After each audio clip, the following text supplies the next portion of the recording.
আসসালামু আলাইকুম বন্ধুসকল, আপনারা সব অবগত আছেন যে আমরা 2 তারিখ উচ্ছেদ হওয়ার পরে আমরা পূব যমুনাগাঁও 3 নম্বর ওয়ার্ডর 9 নম্বর শিবিরের প্রায় 30-35-40 ঘর মানুষে বন্ধ শিবির পাতিয়া বসবাস করিয়া আছেন।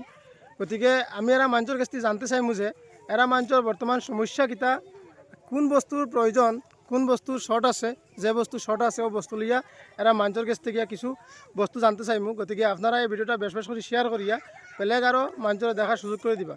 তো আপনি কোন চাইন আপনার বর্তমান প্রয়োজনীয় বস্তুটা কিতা আছে? আসসালামু আলাইকুম।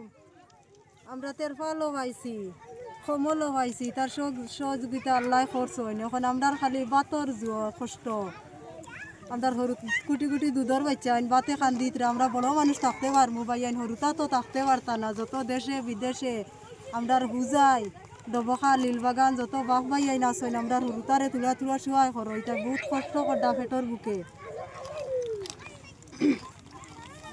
কত বুড়া দুড়া মানুষ বেমারি আজারি আসেন দেবা তুলা বারইয়াও আপনারা আনতাও দেখো কুটি কুটি দুধর বাচ্চা আইন ও বিস্কুট আতো লইয়া উবাইছি রেবা আপনারা আইতর গেছে ইলা আরও আসেন 7 বছরের 8 বছরের 10 বছরের 3 বছরের পেটর বুকে খালি খান্দইন মাখলে লইয়া লইয়া খালি আউরি গুড্ডা রে বাবা ইয়াই আমরার বহুত কষ্টত পড়ছি রে বাবা ইয়াই তুলা বারইয়া আমরার বাইদি রকম করো রে বাবা ইয়াই ও কুটি কুটি বাচ্চা আইন তোরে রে